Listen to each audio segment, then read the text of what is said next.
The Horror at Red Hook. There are sacraments of evil as well as of good about us, and we live and move, to my belief, in an unknown world, a place where there are caves and shadows and dwellers in twilight. It is possible that man may sometimes return on the track of evolution, and it is my belief that an awful lore is not yet dead. Arthur Machen. Not many weeks ago, on a street corner in the village of Pascoag, Rhode Island, a tall, heavily built, and wholesome-looking pedestrian furnished much speculation by a singular lapse of behavior.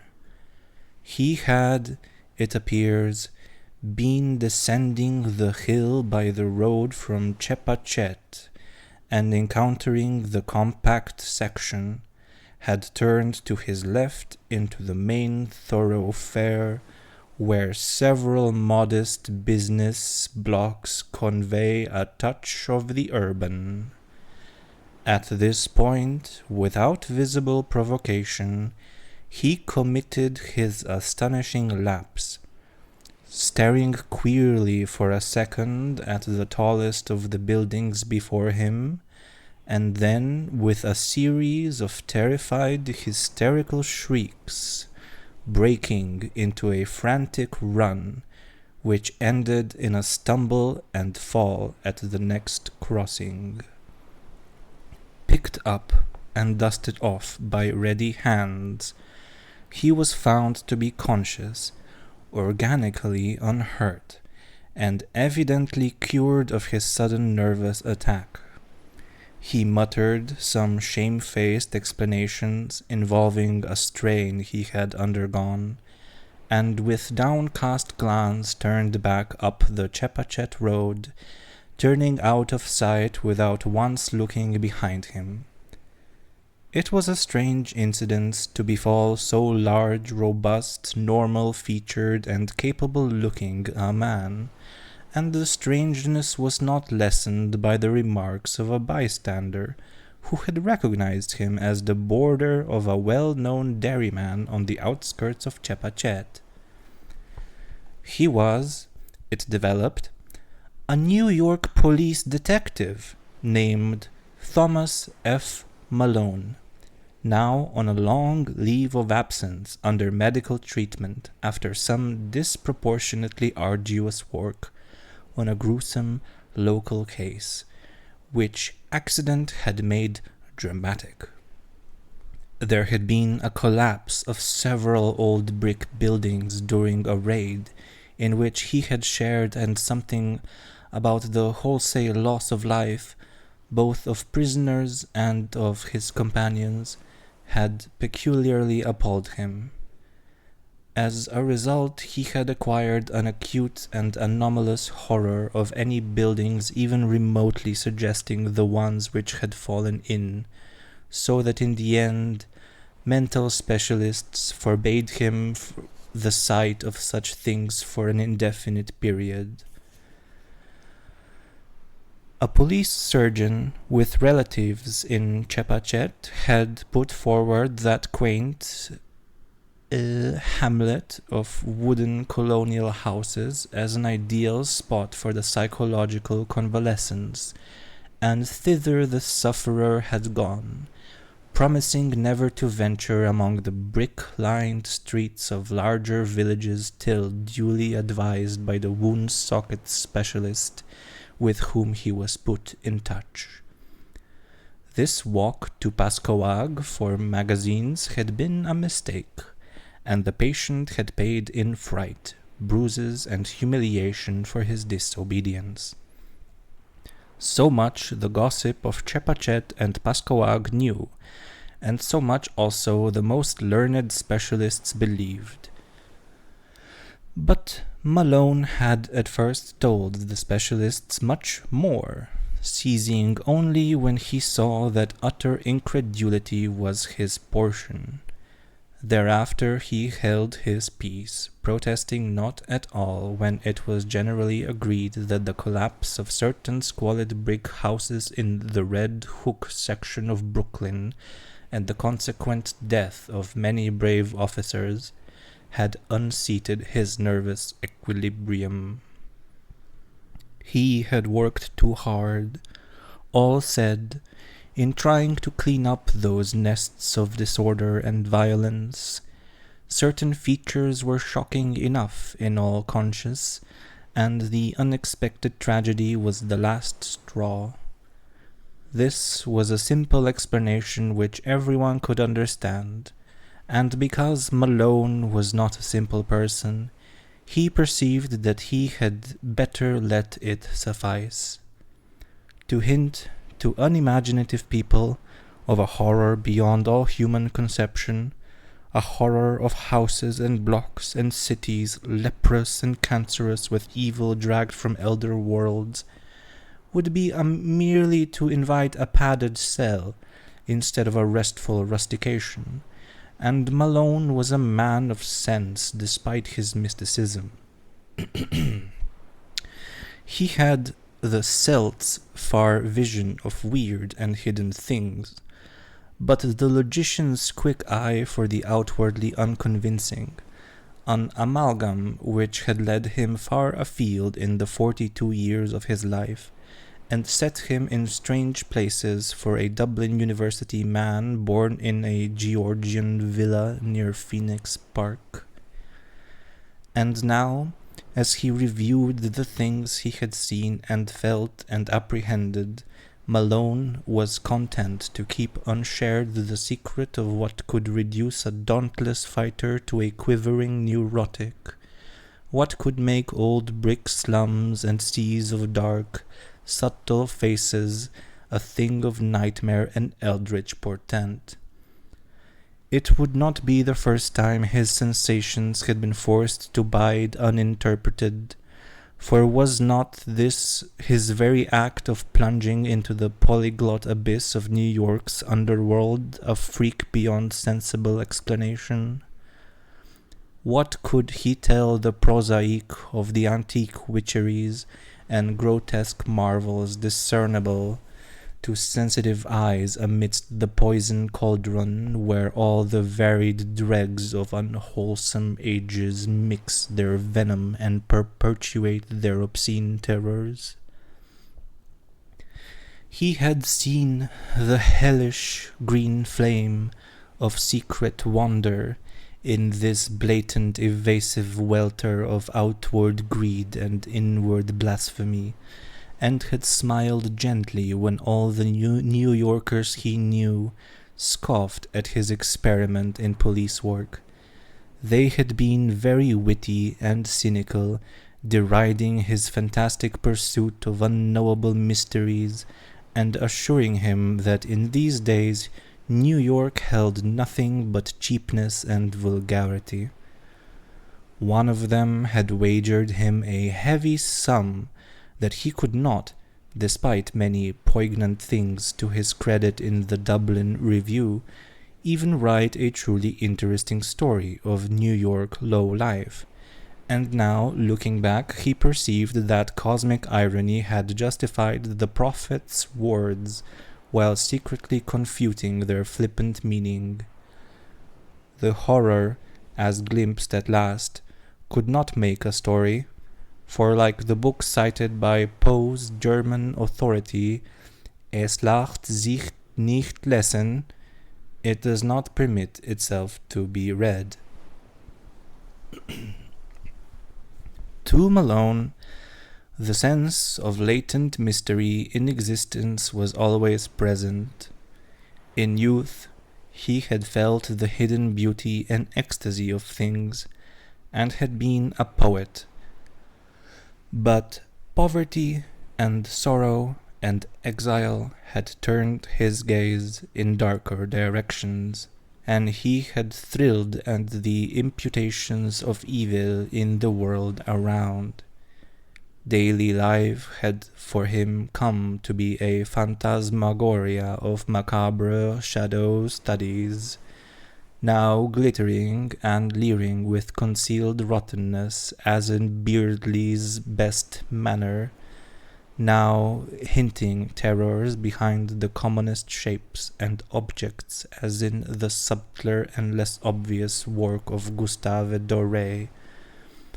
He would often regard it as merciful that most persons of high intelligence jeer at the inmost mysteries, for he argued if superior minds were ever placed in fullest contact with the secrets preserved by ancient and lowly cults, the resultant abnormalities would soon not only wreck the world, but threaten the very integrity of the universe.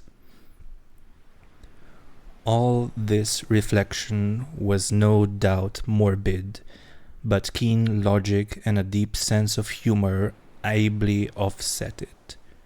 Malone was satisfied to let his notions remain as half-spied, and forbidden visions to be lightly played with, and hysteria came only when duty flung him into a hell of revelation too sudden and insidious to escape. He had for some time been detailed to the Butler Street station in Brooklyn when the Red Hook matter came to his notice. Red Hook is a maze of hybrid squalor near the ancient waterfront opposite Governor's Island, with dirty highways climbing the hill from the wharves to that higher ground where the decayed lengths of Clinton and Court streets led off toward the Borough Hall. Its houses are mostly of brick, dating from the first quarter to the middle of the 19th century, and some of the obscurer alleys and byways have that alluring antique flavor which conventional reading leads us to call Dickensian. The population is a hopeless tangle and enigma, Syrian, Spanish, Italian, and Negro elements impinging upon one another, and fragments of Scandinavian and American belts lying not far distant. It is a babel of sounds and filth, and sends out strange cries to answer the lapping of oily waves at its grimy piers and the monstrous organ litanies of the harbor whistles. Here, long ago, a brighter picture dwelt, with clear-eyed mariners on the lower streets and homes of taste and substance where the larger houses lined the hill.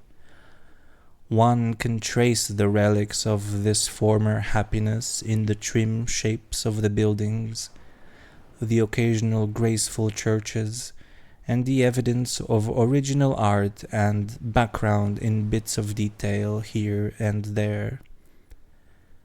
A worn flight of steps, a battered doorway, a wormy pair of decorative columns of pilasters, or a fragment of once green space with bent and rusted iron railing.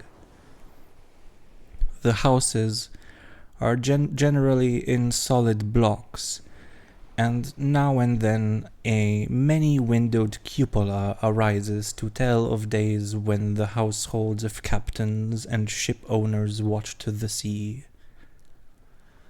From this tangle of material and spiritual protrescence, the blasphemies of 100 dialects assail the sky. Hordes of prowlers reel shouting and singing along the lanes and thoroughfares. Occasional furtive hands suddenly extinguish lights and pull down curtains, and swarthy, sin-pitted faces disappear from windows when visitors pick their way through. policemen despair of order or reform, and seek rather to erect barriers protecting the outside world from the contagion. The clang of the patrol is answered by a kind of spectral silence, and such prisoners as are taken are never communicative.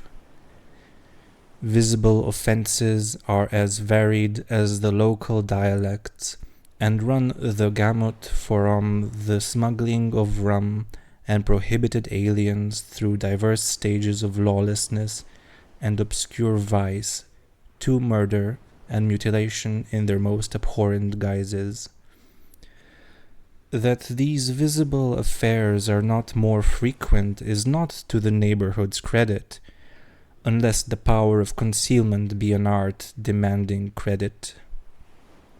More people enter Red Hook than leave it, or at least than leave it by the landward side, and those who are not loquacious are the likeliest to leave. Malone found in this state of things a faint stench of secrets, more terrible than any of the sins denounced by citizens and bemoaned by priests and philanthropists.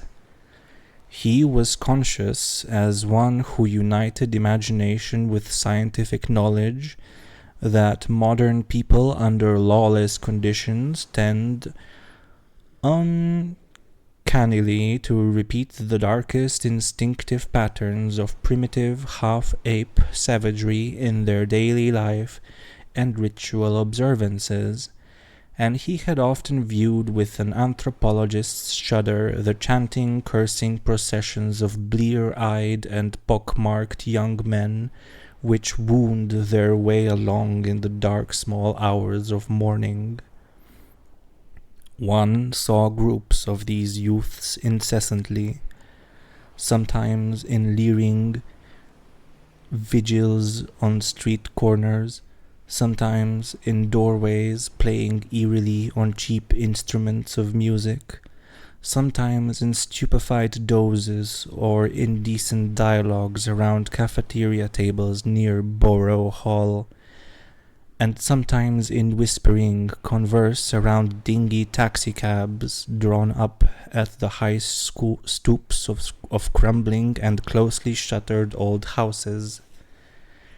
They chilled and fascinated him more than he dared confess to his associates on the force, for he seemed to see in them some monstrous thread of secret continuity, some fiendish, cryptical and ancient pattern utterly beyond and below the sordid mass of facts and habits and haunts listed with such conscientious technical care by the police. They must be, he felt inwardly, the heirs of some shocking and primordial tradition, the sharers of debased and broken scraps from cults and ceremonies older than mankind. Their coherence and definiteness suggested it, and it showed in the singular suspicion of order which lurked beneath their squalid disorder. He had not read in vain such treatises as Miss Murray's Witch Cult in Western Europe, and knew that up to recent years there had certainly survived among peasants and furtive folk a frightful and clandestine system of assemblies and orgies descended from dark religions antedating the Aryan world, and appearing in popular legends as black masses and witches' sabbaths. That these hellish vestiges of old Turanian Asiatic magic and fertility cults were even now wholly dead, he could not for a moment suppose, and he frequently wondered how much older and how much blacker than the very worst of the muttered tales some of them might really be. It was the case of Robert Suydam, which took Malone to the heart of things in Red Hook. Suydam was a lettered recluse of ancient Dutch family, possessed originally of barely independent means, and inhabiting the spacious but ill-preserved mansion which his grandfather had built in Flatbush, when that village was little more than a pleasant group of colonial cottages surrounding the steepled and ivy-clad Reformed church, with its iron-railed yard of Netherlandish gravestones. In his lonely house, set back from Martense Street amidst a yard of venerable trees, Suydam had read and brooded for some 6 decades, except for a period of a generation before when he had sailed for the Old World and remained there out of sight for 8 years. He could afford no servant, and would admit but few visitors to his absolute solitude, eschewing close friendships and receiving his rare acquaintances in one of the 3 ground-floor rooms which he kept in order, a vast high-ceiled library whose walls were solidly packed with tattered books of ponderous, archaic, and vaguely repellent aspect. The growth of the town and its final absorption in the Brooklyn district had meant nothing to Suydam, and he had come to mean less and less to the town. Elderly people still pointed him out on the streets, but to most of the recent population he was merely a queer, corpulent old fellow whose unkempt white hair, stubbly beard, shiny black clothes, and gold-headed cane earned him an amused glance and nothing more. Malone did not know him by sight till duty called him to the case, but had heard of him indirectly as a really profound authority on medieval superstition, and had once idly meant to look up an out-of-print pamphlet of his on the Kabbalah and the Faustus legend, which a friend had quoted from memory. Suydam became a case when his distant and only relatives sought court pronouncements on his sanity. Their action seemed sudden to the outside world, but was really undertaken only after prolonged observation and sorrowful debate. It was based on certain odd changes in his speech and habits, wild references to impending wonders and unaccountable hauntings of disreputable Brooklyn neighborhoods. He had been growing shabbier and shabbier with the years, and now prowled about like a veritable mendicant, seen occasionally by humiliated friends in subway stations, or loitering on the benches around Borough Hall in conversation with groups of swarthy, evil-looking strangers. When he spoke, it was to babble of unlimited powers almost within his grasp, and to repeat with knowing leers such mystical words or names as Sephiroth, Ashmodai, and Samael. The court action revealed that he was using up his income and wasting his principal in the purchase of curious tomes imported from London and Paris, and in the maintenance of a squalid basement flat in the Red Hook district, where he spent nearly every night, receiving odd delegations of mixed rowdies and foreigners, and apparently conducting some kind of ceremonial service behind the green blinds of secretive windows. Detectives assigned to follow him reported strange cries and chants and prancing of feet filtering out from these nocturnal rites, and shuddered at their peculiar ecstasy and abandon despite the commonness of weird orgies in that sodden section. When, however, the matter came to a hearing, Suidam managed to preserve his liberty. Before the judge, his manner grew urbane and reasonable, and he freely admitted the queerness of demeanor and extravagant cast of language into which he had fallen through excessive devotion to study and research. He was, he said, engaged in investigation of certain details of European tradition which required the closest contact with foreign groups and their songs and folk dances. The notion that any low secret society was preying upon him as hinted by his relatives was obviously absurd, and showed how sadly limited was their understanding of him and his work. Triumphing with his calm explanations, he was suffered to depart unhindered, and the paid detectives of the Suidams, Corliers, and Van Brunt's were withdrawn in resigned disgust. It was here that an alliance of federal inspectors and police, Malone with them, entered the case. The law had watched the Suidam action with interest, and had in many instances been called upon to aid the private detectives. In this work it developed that Suidam's new associates were among the blackest and most vicious criminals of Red Hook's devious lanes, and that at least a third of them were known and repeated offenders in the matter of thievery, disorder, and the importation of illegal immigrants. Indeed, it would not have been too much to say that the old scholar's particular circle coincided almost perfectly with the worst of the organized cliques which smuggled ashore certain nameless and unclassified Asian dregs wisely turned back by Ellis Island.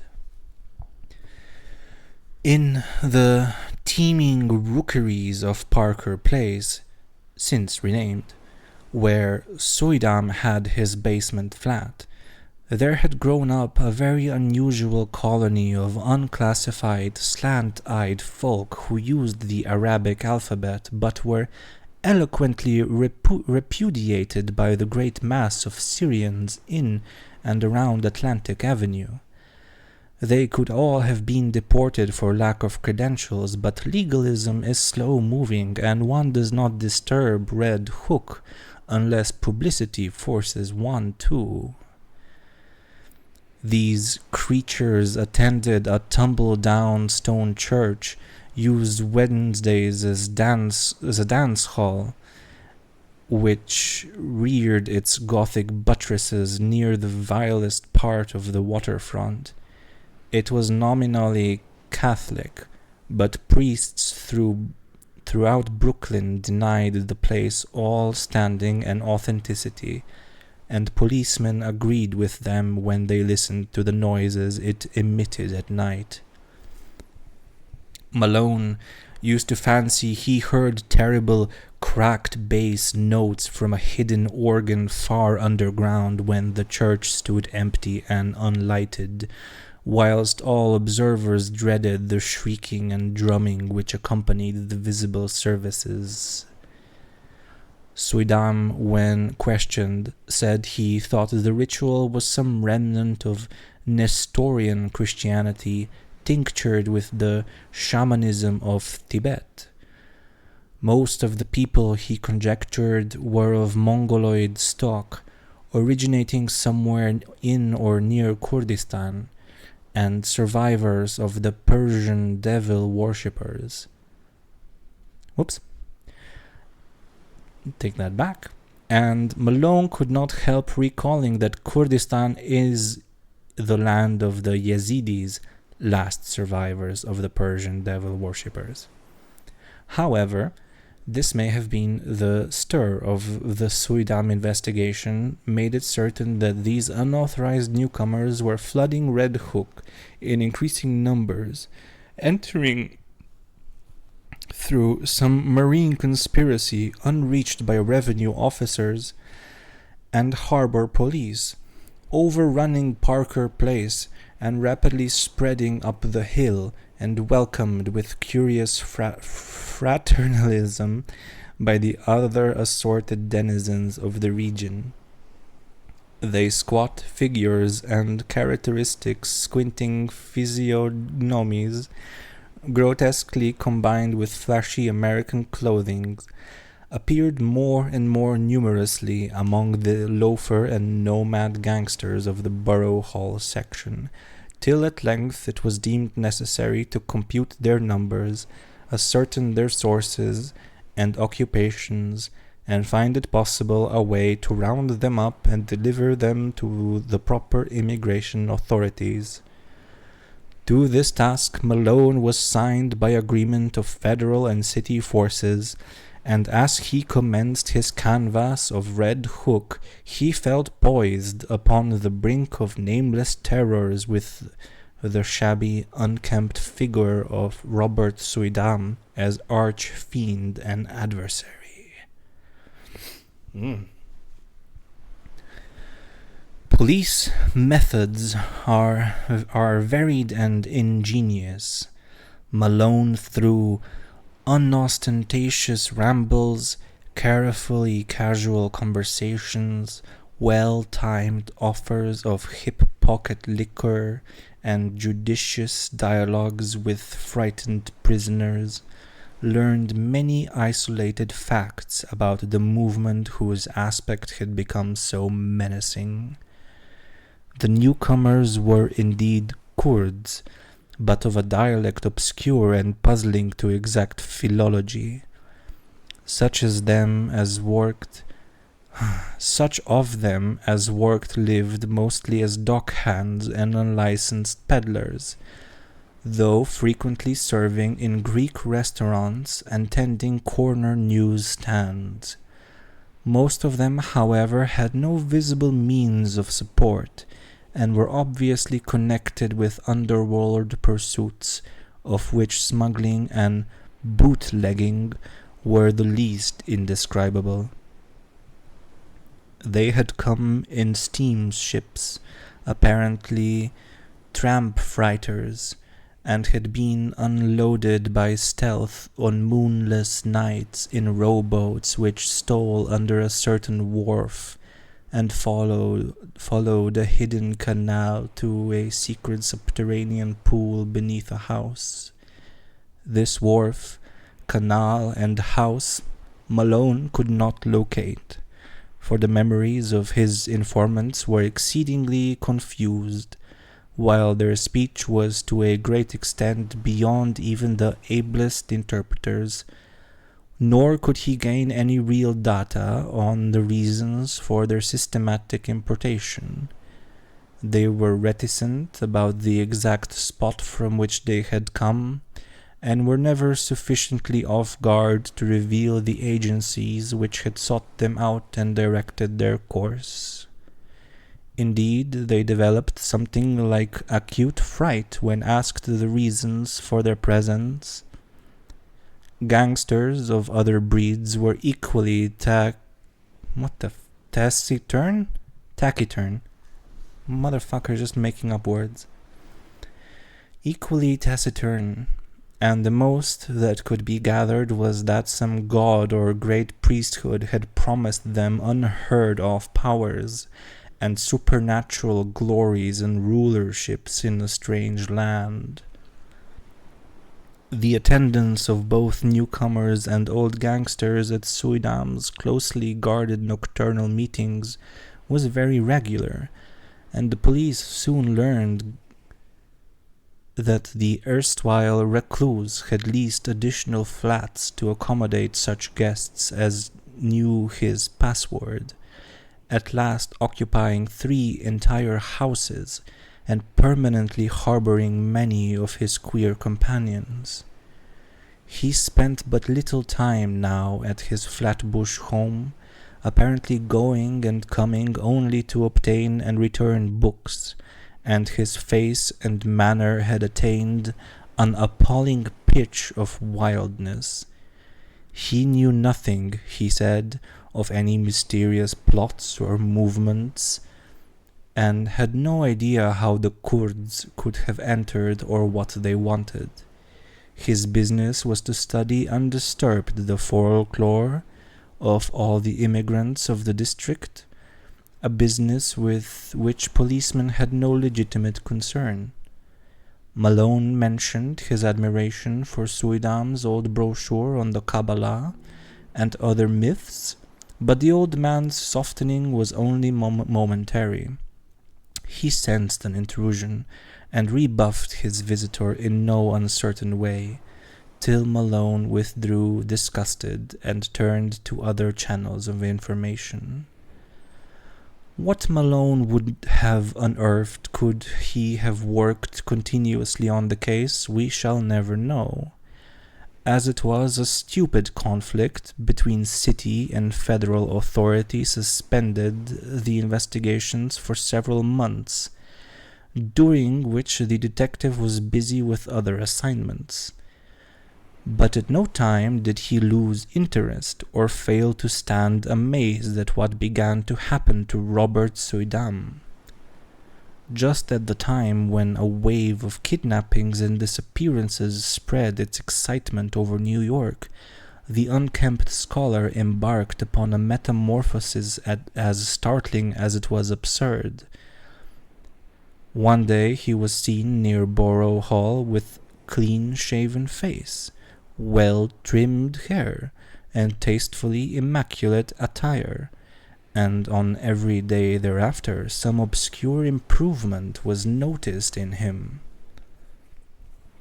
He maintained his new fastidiousness without interruption, added to it an unwonted sparkle of eye and crispness of speech, and began little by little to shed the corpulence which had so long deformed him.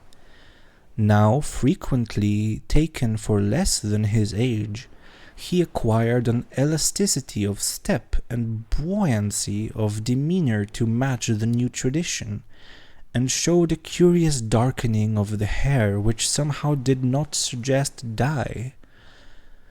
As the months passed, he commenced to dress less and less conservatively, and finally astonished his new friends by renovating and redecorating his Flatbush mansion, which he threw open in a series of receptions, summoning all the acquaintances he could remember, and extending a special welcome to the fully forgiven relatives who had so lately sought his restraint.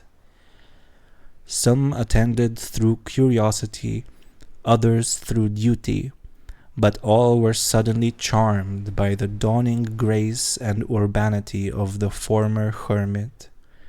He had, he asserted, accomplished most of his allotted work, and having just inherited some property from a half-forgotten European friend, was about to spend his remaining years in a brighter second youth which ease, care, and diet had made possible to him. Less and less was he seen at Red Hook, and more did he move in the society to which he was born. Policemen noticed a tendency of the gangsters to congregate at the old stone church and the dance hall instead of at the basement flat in Parker Place, though the latter and its recent annexes still overflowed with noxious life. Then 2 incidents occurred, wide enough apart, but both of intense interest in the case as Malone envisaged it.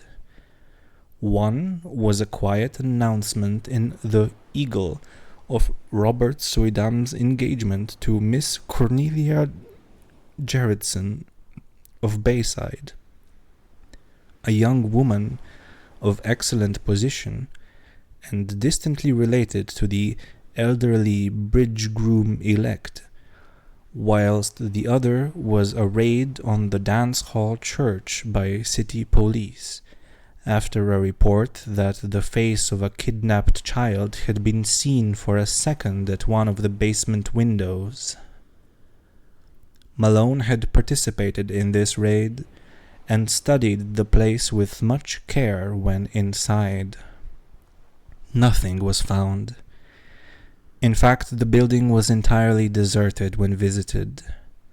But the sensitive Celt was vaguely disturbed by many things about the interior. There were crudely painted panels he did not like, panels which depicted sacred faces with peculiarly worldly and sardonic expression, and which occasionally took liberties that even a layman's sense of decorum could scarcely countenance. Then, too, he did not relish the Greek inscription on the wall above the pulpit, an ancient incantation which he had once stumbled upon in Dublin college days, and which read, literally translated, "O friend and companion of night, thou who rejoicest in the baying of dogs and spilt blood, who wanderest in the midst of shades among the tombs, who longest for blood and bringest terrors to mortals, Gorgo, Mormo, thousand-faced moon, look favorably on our sacrifices." When he read this, he shuddered, and thought vaguely of the cracked bass organ notes he fancied he had heard beneath the church on certain nights. He shuddered again at the rust around the rim of a metal basin which stood on the altar, and paused nervously when his nostrils seemed to detect a curious and ghastly stench from somewhere in the neighborhood.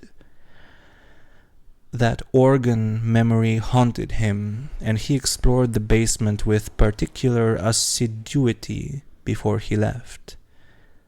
The place was very hateful to him, yet, after all, were the blasphemous panels and the inscriptions more than mere crudities perpetrated by the ignorant? By the time of Suidam's wedding, the kidnapping epidemic had become a popular newspaper scandal. Most of the victims were young children of the lowest classes, but the increasing number of disappearances had worked up a sentiment of the strongest fury. Journals clamored for action from the police, and once more the Butler Street station sent its men over Red Hook for clues, discoveries, and criminals. Malone was glad to be on the trail again, and took pride in a raid of one of Suidam's Parker Place houses. There, indeed, no stolen child was found, despite the tales of screams and the red sash picked up in the areaway, but the paintings and rough inscriptions on the peeling walls of most of the rooms and the primitive chemical laboratory in the attic all helped to convince the detective that he was on the track of something tremendous. The paintings were appalling, hideous monsters of every shape and size, and parodies on human outlines which cannot be described. The writing was in red and varied from Arabic to Greek, Roman and Hebrew letters. Malone could not read much of it, but what he did decipher was portentous and cabalistic enough. One frequently repeated motto was in a sort of Hebraized Hellenistic Greek, and suggested the most terrible demon evocations of the Alexandrian decadence. Hel, Elohim, Soder, Emmanuel, Sabaoth, Agla, Tetragrammaton, Agiros, Otheos, Iskiros, Athanatos, Yehovah, Va, Adonai, Sadai, Homovzion, Messias, Eskereheye. Circles and pentagrams loomed on every hand, and told indubitably of the strange beliefs and aspirations of those who dwelled so squalidly here. In the cellar, however, the strangest thing he found, a pile of genuine gold ingots, covered carelessly with a piece of burlap, and bearing upon their shining surfaces the same weird hieroglyphics which also adorned the walls. During the raid, the police encountered only a passive resistance from the squinting Orientals that swarmed from every door. Finding nothing relevant, they had to leave all as it was, but the precinct captain wrote Suidam a note advising him to look closely to the character of his tenants and protégés in view of the growing public clamor. Then came the June wedding and the great sensation. Flatbush was gay for the hour about high noon, and penetrated motors thronged the streets near the old Dutch church, where an awning stretched from door to highway.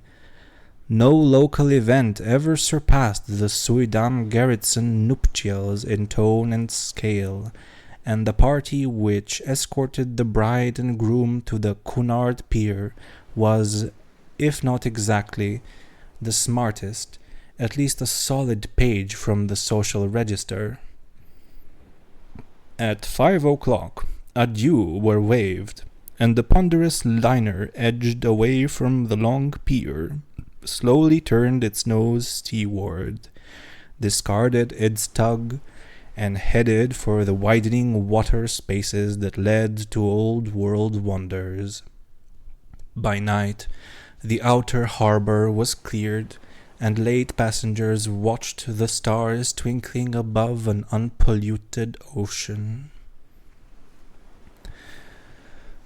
Whether the tramp steamer or the Scream was first to gain attention, no one can say. Probably they were simultaneous, but it is of no use to calculate. The Scream came from the Suidam stateroom, and the sailor who broke down the door could perhaps have told frightful things if he had not forthwith gone completely mad. As it is, he shrieked more loudly than the first victims, and thereafter ran simpering about the vessel till caught and put in irons.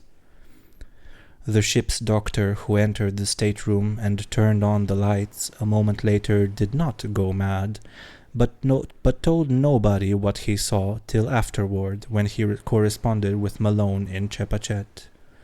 It was murder, strangulation, but one need not say that the claw mark on Mrs. Suidam's throat could not have come from her husband's or any other human hand, or that upon the white wall there flickered for an instant in hateful red a legend which, later copied from memory, seemed to have been nothing less than the fearsome Chaldee letters of the word Lilith. One need not mention these things because they vanished so quickly. As for Suidam, one could at least bar others from the room until one knew what to think oneself. The doctor had distinctly assured Malone that he did not see it.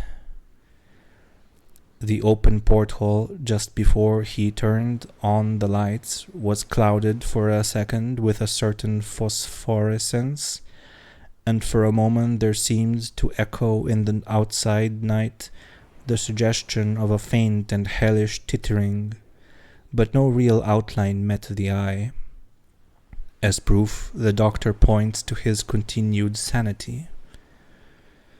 Then the tramp steamer claimed all attention. A boat put off, and a horde of swart, insolent ruffians in officer's dress swarmed aboard the temporarily halted Cunarder. They wanted Suidam, or his body. They had known of his trip, and for certain reasons were sure he would die. The captain's deck was almost a pandemonium, for at the instant between the doctor's report from the stateroom and the demands of the men from the tramp, not even the wisest and gravest seaman could think what to do. Suddenly, the leader of the visiting mariners, an Arab with a hatefully negroid mouth, pulled forth a dirty, crumpled paper and handed it to the captain. It was signed by Robert Suidam and bore the following odd message. In case of sudden or unexplained accident or death on my part, please deliver me or my body unquestioningly into the hands of the bearer and his associates. Everything for me and perhaps for you depends on absolute compliance. Explanations can come later. Do not fail me now. Robert Suidam. Captain and doctor looked at each other, and the latter whispered something to the former. Finally they nodded rather helplessly and led the way to the Suidam stateroom. The doctor directed the captain's glance away as he unlocked the door and admitted the strange seamen. Nor did he breathe easily till they filed out with their burden after an unaccountably long period of preparation. It was wrapped in bedding from the berths, and the doctor was glad that the outlines were not very revealing.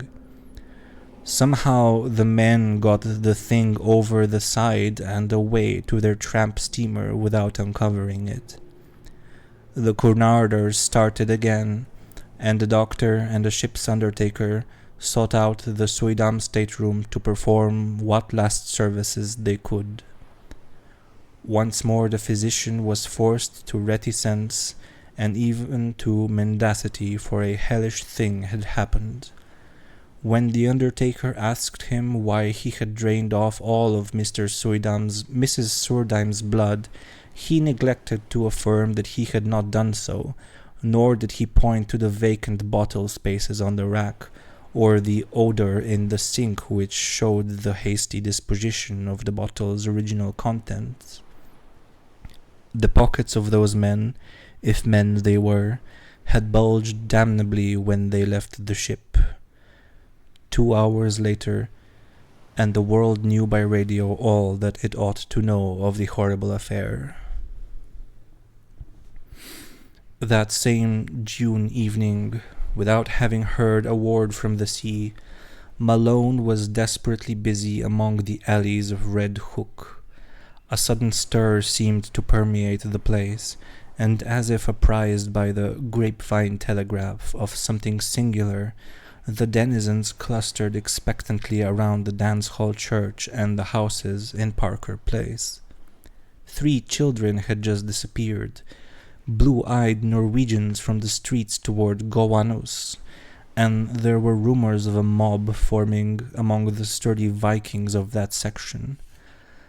Malone had for weeks been urging his colleagues to attempt a general clean-up, and at last moved by conditions more obvious to their common sense than the conjectures of a Dublin dreamer, they had agreed upon a final stroke.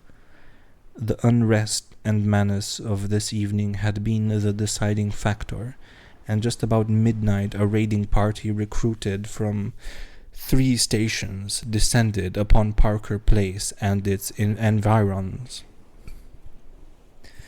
Doors were battered in, stragglers arrested, and candle-lighted rooms forced to disgorge unbelievable throngs of mixed foreigners in figured robes, mitres, and other inexplicable devices. Much was lost in the melee, for objects were thrown hastily down unexpected shafts and betraying odors deadened by the sudden kindling of pungent incense. But spattered blood was everywhere, and Malone shuddered whenever he saw a brazier or altar from which the smoke was still rising. He wanted to be in several places at once, and decided on Suidam's basement Fiat? Only after a messenger had reported the complete emptiness of the dilapidated dance hall church. The flat, he thought, must hold some clue to a cult of which the occult scholar had so obviously become the center and leader, and it was with real expectancy that he ransacked the musty rooms, noted their vaguely charnel odor, and examined the curious books, instruments, gold ingots, and glass stoppered bottles scattered carelessly here and there. Once a lean black and white cat edged between his feet and tripped him, overturning at the same time a beaker half full of red liquid. The shock was severe, and to this day Malone is not certain of what he saw, but in dreams he still pictures that cat as it scuttled away with certain monstrous alterations and peculiarities. Then came the locked cellar door, and the search for something to break it down. A heavy stool stood near, and its tough seat was more than enough for the antique panels. A crack formed and enlarged, and the whole door gave way. But from the other side, whence poured a howling tumult of ice-cold wind, with all the stenches of the bottomless pit, and whence reached a sucking force not of earth or heaven, which, coiling sentiently about the paralyzed detective, dragged him through the aperture and down unmeasured spaces filled with whispers and wails and gusts of mocking laughter. Of course it was all a dream. All the specialists have told him so, and he has nothing to prove the contrary. Indeed, he would rather have it thus, for then the sight of old brick slums and dark foreign faces would not eat so deeply into his soul. But at the time it was all horribly real, and nothing can ever efface the memory of those nighted crypts, those Titan arcades, and those half-formed shapes of hell that strode gigantically in silence, holding half-eaten things whose still surviving portions screamed for mercy or laughed with madness. Odors of incense and corruption joined in sickening concert, and the black air was alive with the cloudy, semi-visible bulk of shapeless elemental things with eyes. Somewhere dark, sticky water was lapping at onyx piers, and once the shivery tinkle of raucous little bells pealed out to greet the insane titter of a naked, phosphorescent thing which swam into sight, scrambled ashore, and climbed up to squat leeringly on a carved golden pedestal in the background. Avenues of limitless night seemed to radiate in every direction, till one might fancy that here lay the root of a contagion destined to sicken and swallow cities, and engulf nations in the photor of hybrid pestilence.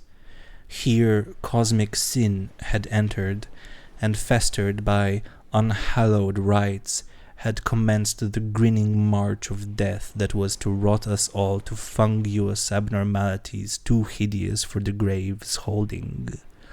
Satan here held his Babylonish court, and in the blood of stainless childhood the leprous limbs of phosphorescent Lilith were laved. Incubi and succubi howled praise to Hecate, and headless moon calves bleated to the magna mater.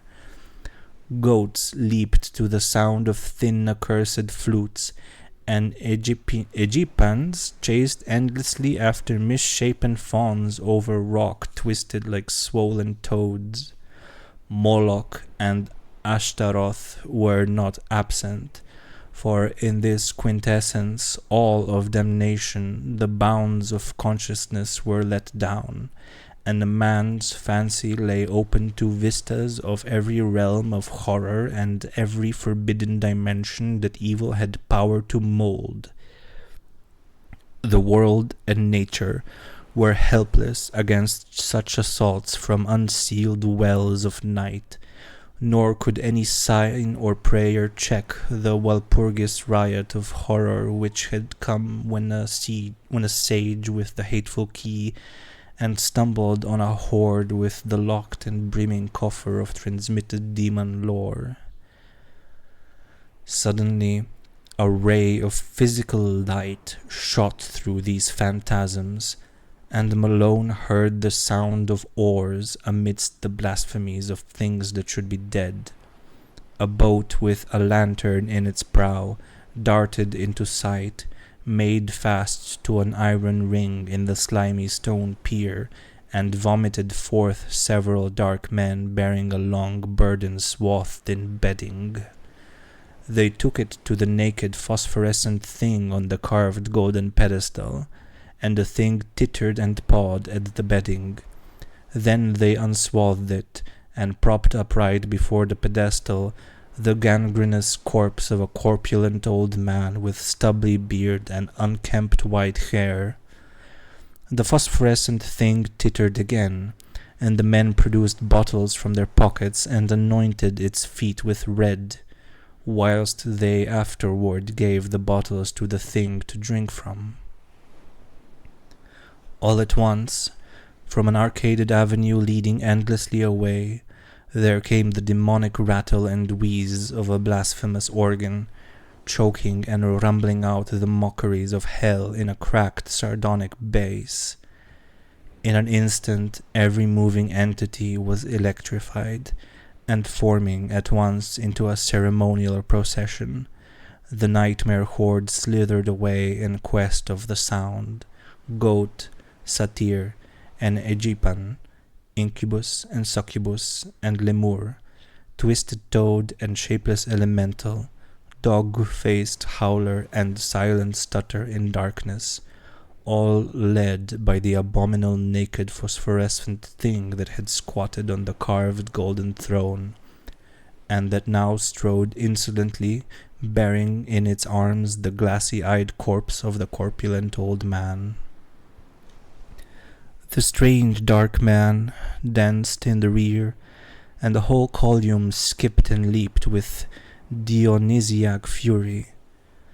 Malone staggered after them a few steps, delirious and hazy, and doubtful of his place in this or in any world. Then he turned, faltered, and sank down on the cold, damp stone, gasping and shivering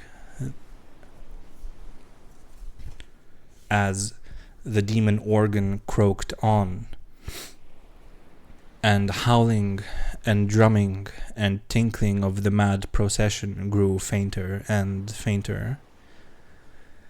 Vaguely he was conscious of chanted horrors and shocking croakings afar off. Now and then a wail or whine of ceremonial devotion would float to him through the black arcade, whilst eventually there rose the dreadful Greek incantation whose text he had read above the pulpit of that dance-hall church. O friend and companion of night, thou who rejoicest in the baying of dogs. Here a hideous howl burst forth. And spilled blood. Here nameless sound vied with morbid shriekings. Who wanderest in the midst of shades among the tombs. Here a whistling sigh occurred.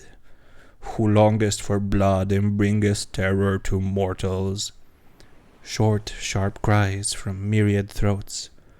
Gorgo. repeated his response. Mormo, repeated with ecstasy. Thousand-faced moon, sighs and flute notes. Look favorably on our sacrifices. As the chant closed, a general shout went up, and hissing sounds nearly drowned the croaking of the cracked bass organ. Then a gasp from as many drowned then a gasp as from many throats, and a babel of barked and bleated words. Lilith, great Lilith, behold the bridegroom. More cries, a clamor of rioting, and the sharp, clicking footfalls of a running figure. The footfalls approached, and Malone raised himself to his elbow to look. The luminosity of the crypt, lately diminished, had now slightly increased, and in that devil light there appeared the fleeting form of that which should not flee or feel or breathe, the glassy-eyed, gangrenous corpse of the corpulent old man, now needing no support, but animated by some infernal sorcery of the rite just closed. After it raced the naked, tittering, phosphorescent thing that belonged on the carven pedestal, and still farther behind panted the dark men, and all the dread crew of sentient loathsomeness.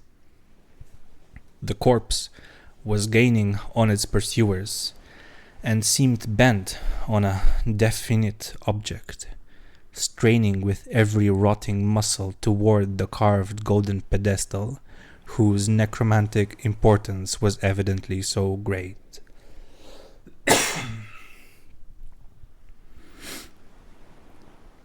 Another moment, and it had reached its goal, whilst the trailing throng labored on with more frantic speed, but they were too late, for in its one final spurt of strength which ripped tendon from tendon and sent its noisome bulk floundering to the floor in a state of jellyfish dissolution, the staring corpse which had been Robert Suydam achieved its object and its triumph. The push had been tremendous, but the force had held out, and as the pusher collapsed to a muddy blotch of corruption, the pedestal he had pushed tottered, tipped, and finally careened from its onyx base into the thick waters below, sending up a parting gleam of carven gold as it sank heavily to undreamable gulfs of lower Tartarus. In that instant, too, the whole scene of horror faded to nothingness before Malone's eyes, and he fainted amidst a thunderous crash which seemed to blot out all the evil universe. Malone's dream, experienced in full, before he knew of Suydam's death and transfer at sea, was curiously supplemented by some odd realities of the case, though that is no reason why anyone should believe it. The 3 old houses in Parker Place, doubtless long rotten with decay, in its most insidious form, collapsed without visible cause, while half the raiders and most of the prisoners were inside, and of both the greater number were instantly killed. Only in the basements and cellars was there much saving of life, and Malone was lucky to have been deep below the house of Robert Suydam, for he really was there, as no one is disposed to deny. They found him unconscious by the edge of a night-black pool, with a grotesquely horrible jumble of decay and bone, identifiable through dental work as the body of Suydam a few feet away. The case was plain, for it was hither that the smuggler's underground canal led, and the men who took Soidam from the ship had brought him home. They themselves were never found, or at least never identified, and the ship's doctor is not yet satisfied with the simpler certitudes of the police. Soidam was evidently a leader in extensive man-smuggling operations, for the canal to his house was but one of several subterranean channels and tunnels in the neighborhood. There was a tunnel from this house to a crypt beneath the dance hall church, a crypt accessible from the church only through a narrow secret passage in the north wall, and in whose chambers some singular and terrible things were discovered. The croaking organ was there, as well as a vast arched chapel with wooden benches and a strangely figured altar. The walls were lined with small cells, in 17 of which, hideous to relate, solitary prisoners in a state of complete idiocy were found chained, including 4 mothers with infants of disturbingly strange appearance. These infants died soon after exposure to the light, a circumstance which the doctors thought rather merciful. Nobody but Malone among those who inspected them remembered the somber question of old Del Rio. Ansint unquam demones incubi et succubi et an extali congressu proles nasia queat? Before the canals were filled up, they were thoroughly dredged, and yielded forth a sensational array of sawed and split bones of all sizes.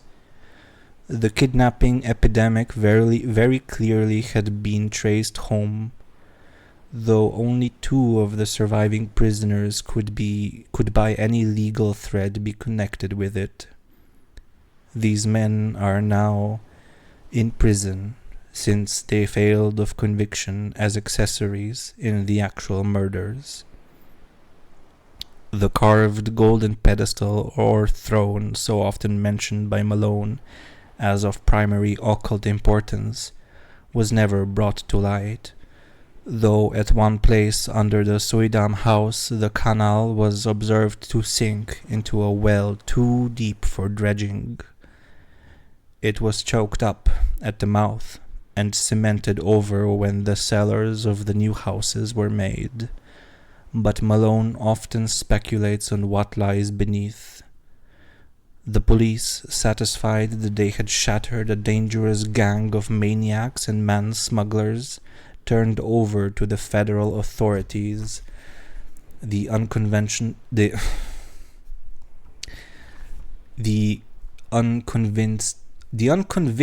Kurds, who before their deportation were conclusively found to belong to the Yazidi clan of devil worshippers.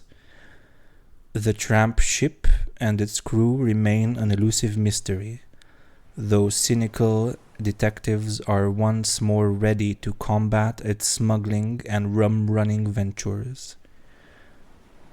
Malone thinks these detectives show a sadly limited perspective in their lack of wonder at the myriad unexplainable details and the suggestive obscurity of the whole case, though he is just as critical of the newspapers, which saw only a morbid sensation and gloated over a minor sadist cult, which they might have proclaimed a horror from the universe's very heart.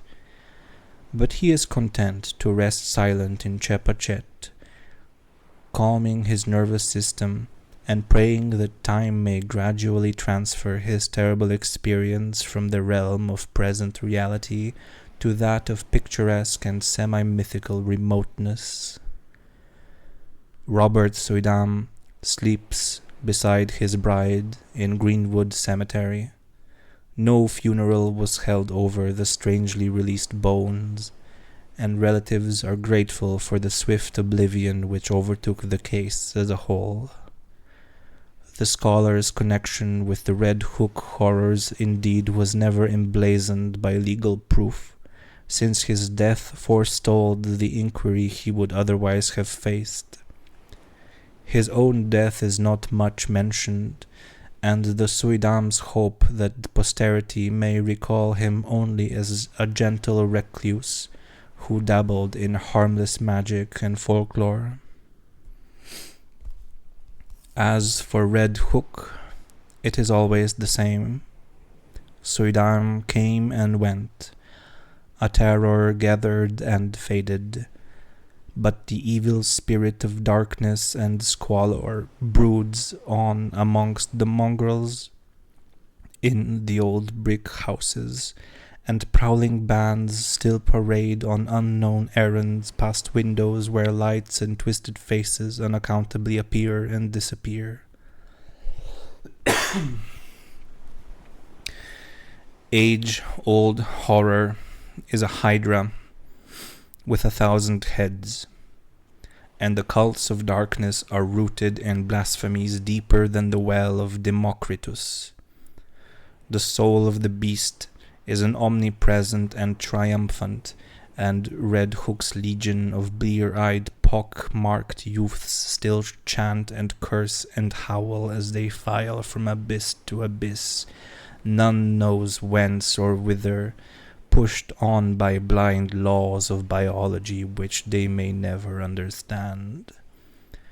As of old, more people enter Red Hook than leave it on the landward side, and there are already rumors of new canals running underground to certain centers of traffic in liquor and less mentionable things. The dance hall church is now mostly a dance hall, and queer faces have appeared at night at the windows.